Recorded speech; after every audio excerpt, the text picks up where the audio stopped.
welcome back to Fox News at 9. Our top story tonight, St. Louis City is taking action to make changes to a dangerous intersection in South St. Louis almost a year after a 17-year-old was killed walking through.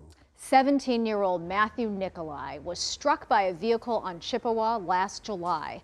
Well, the Board of Aldermen in St. Louis now funded and is starting to put into place traffic calming measures starting on Chippewa. Those measures include a median, a crosswalk, and solar-powered yield signs.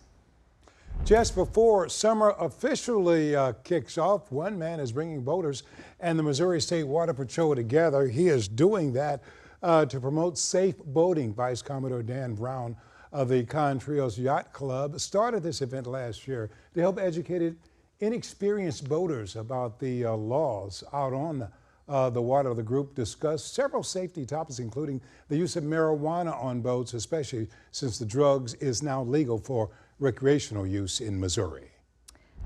Well, spring and summer storms can easily take down area power poles. But what happens to those poles once they've been removed? Tonight, Fox News' Jeff Bernthal has an exclusive on how downed power poles are being given a second life.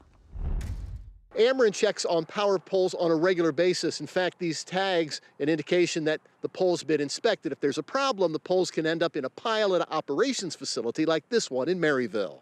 Old power poles end up in these piles for a variety of reasons. In some cases, they've been damaged by a crash, or they can simply age out. The average lifespan of a pole is 40 years. And then there's Midwest weather.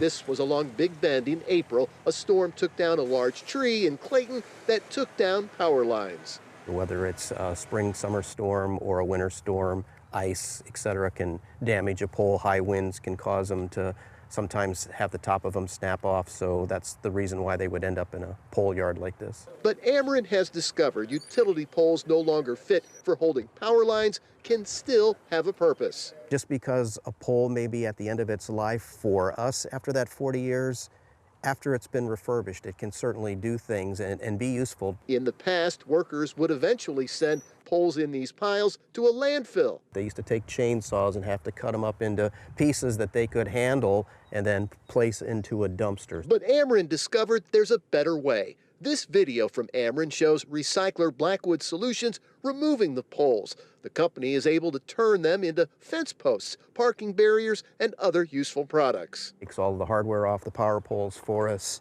and they repurpose and recycle them. Ameren, Illinois has approximately 1.3 million poles across its 43,700 square mile service area, and the recycling program is taking place on both sides of the river. We really like this program because it allows us to be really good environmental stewards. We're keeping a lot of wood waste out of local landfills. Each one of these poles weighs about 1,000 pounds. Ameren has recycled about 900 tons beginning last year and hopes to double that number this year. Reporting from Maryville, Jeff Bernthal, Fox 2 News.